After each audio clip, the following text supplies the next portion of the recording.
Greetings everybody, this is Stormy with the capital Z and welcome to game number 2 on from this best out of 3 series featuring 120 who is spawning as the red undead on the bottom left position of this map. He will be going up against Ping or Pingge, I'm not exactly sure how to pronounce the name once again, and who is spawning as the blue orc on the top right. The map is going to be Secret Valley. We're just going to speed things up a bit once again. Pingge, okay, actually building his barracks towards the outer end of his base. Seems like he's going to have a little different sort of build order in this game. Under player going for DK first. DK is out. He's going to kill a sheep or something and get the skeleton warriors. It seems like this time the under player is going for the rush, and I would recommend that you guys go and check out game number 1 first if you guys don't want any spoilers of game number 1. Game number 1 was pretty good, and at this point in this particular game both players seem to be going for a sort of a rush, and under player is actually pulling out these creeps, and I think he wants to go in there, get himself some item or something. Not exactly sure what happened over there.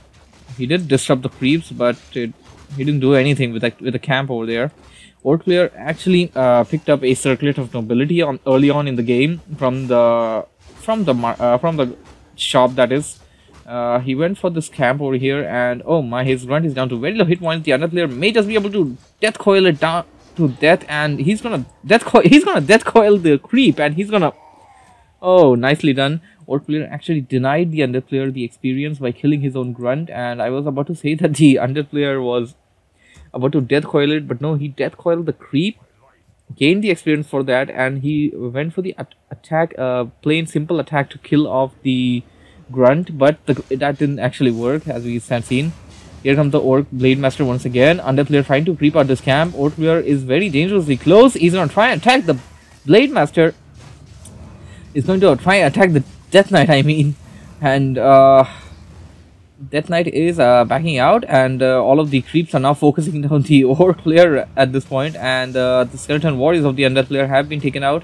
He's spawning in more. He's staying in near the fountain camp, and the orc player is actually creeping actually, and the Death Knight gaining experience. I'm not sure how he's gaining experience as his ghouls are attacking that Murloc camp. He has reached level 2. He got that unholy aura, which is going to be giving him that extra speed advantage. And the orc player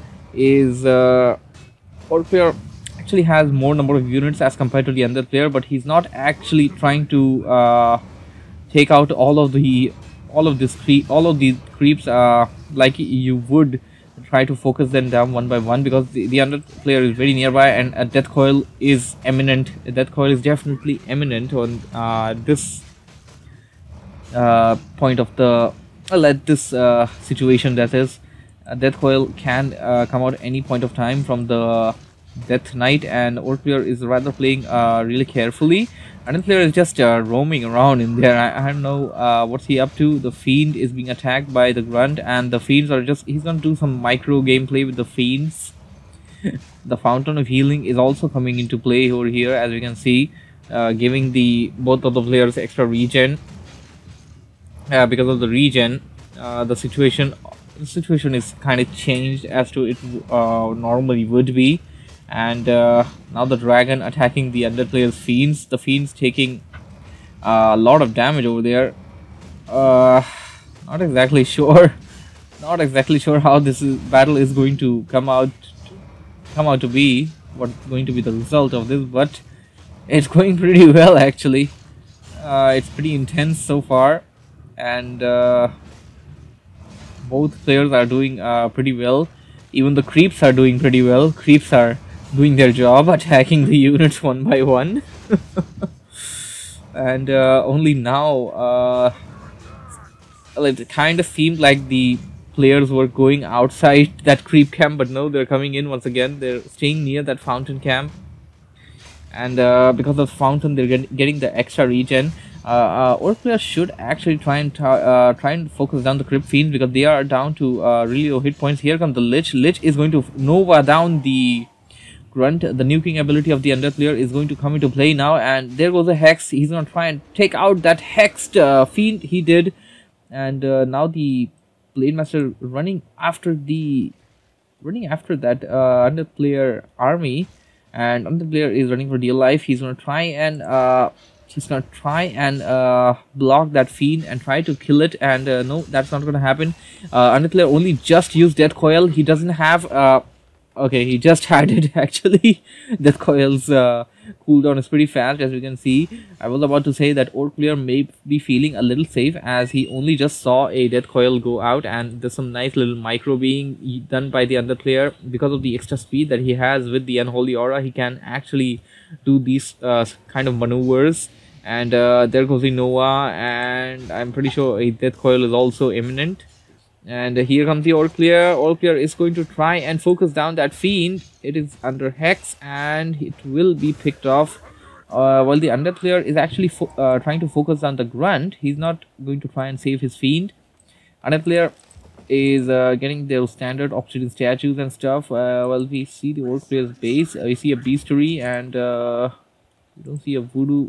Do we see a Voodoo log? We don't see a Voodoo log. We just see a War Mill coming up. It seems like the Orc player is not going for your standard Orc Raider and Spirit Walker build. He's pulling out the creeps, attacking them and pulling them toward the outer side, and going to try and attack that Ogre Lord. Should definitely use the Ensnare ability, and he's going to try and attack the Berserkers. Now Berserkers actually are pretty strong, especially with that Bloodlust ability. They attack really fast and they have pretty good damage. You should be really careful while trying to, well, basically when you're up against any sort of creeps. Ogre Warlord, I do believe this Ogre Lord it's not a Warlord actually in the game. It's just known as Ogre Lord. This is probably the second strongest creep in whole Warcraft 3. The first being Granite Golem. Maybe the third. I mean, I'm not even considering the level 10 dragon. And the player done creeping at this creep camp. I don't know. I just have a tendency of calling these mercenary camps, but these aren't mercenary camps. You know, I've been playing Heroes of the Storm quite a bit, and this is the closest thing when the creep camps and the mercenary camps are literally one of the same things.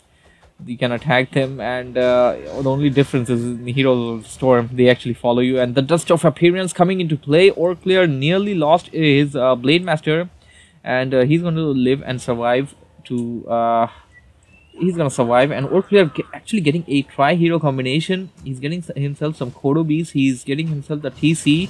I don't know if this game is going to be different. Game number 1 was taken there by the under player. 120 is definitely the more popular and more successful player out of these two, and I don't know how this game is going to turn out. Under player picking up a Dark Ranger as the third hero. I don't see any black arrows yet. He may have or may not have gone for the first spell with the silence. I mean, he may have chosen silence as his first spell, or maybe not. I don't know. Seems like the Orc player doesn't have Ensnare just yet, or maybe he's just stalling some time, and okay, that's what he wanted to do. He ensnared it and it's back up in the air. Ensnare doesn't actually stay too long over the level 6 dragon, and so the under player done creeping at this red camp. This other red camp is still there though. Under player may just choose to go over there and take out that one as well. And oh my, under player actually got a Cloak of Flames. That's basically immolation. That's immolation without costing you any mana at all, and that's pretty great. Pretty great, and pretty great of a item for strength class hero like the Death Knight. Under player managed to nuke down the Ogre Warlord very fast, and he's gonna make short work of the other units as well. Orc player is going to try and go for an engagement. He's going to try and go in there, and okay, now trying to go after the destroyer being healed there by the Death Coil, and silence is the first spell that he went for. Oh my, this is bad for the Orc player, as he won't be able to use any kind of wind walking. Oh, this is really bad for him. And although he's trying to spread out his units, TC is going to be nuked down there by the Undead player. Uh, Hard to tell as to who is gaining the upper hand. Orc player just lost one of his heroes, and that is really bad for him. Now both of the okay, just one of the players, and that actually seems like a portion of invulnerability, but no, that's not. Okay, he's now trying to go after the lich. Unless they're forced to TP back, and he may just lose that fiend. No, the fiend is going to no. I was about to say the fiend is going to survive to live another day, but no, the undead player kind of accidentally unburrowed it over there. He should have kept it below and got himself what he, well, basically let it live for another day, what I mean to say.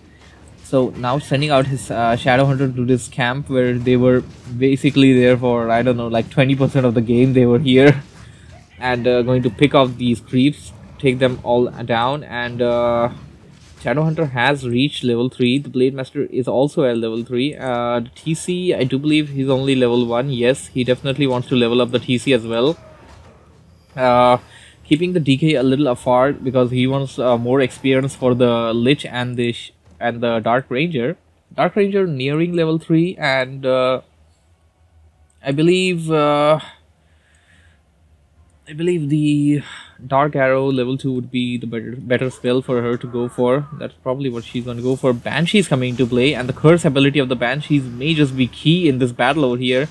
The high DPS attacks of the Orc player will be very much affected by the... Oh my, the Kodo just ate a fiend.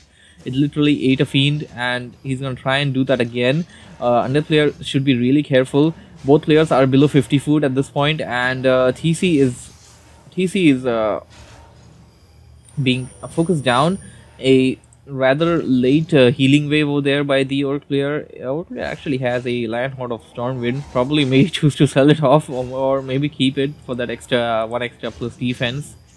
He's training more and more berserkers. They're probably gonna be helpful in trying to focus down the alien units, but he definitely needs more military units if the undead player is going to go for abominations and stuff. Abominations are really strong units, and the Kodo Beast has been taken down. I'm not sure if that was the one. No, that was not the one which ate the fiend. The one that ate the fiend is still alive, and if it gets taken down, then that will give the undead player 2 units. One the fiend, and second one the dark arrow spawn, dark arrow minion. And the player is pounding over the Orc player's base. Orc player staying rather careful actually. He's going to try and attack the undead player. Oh my, the curse coming into play. As we see, it took him a very long time to kill off that Banshee.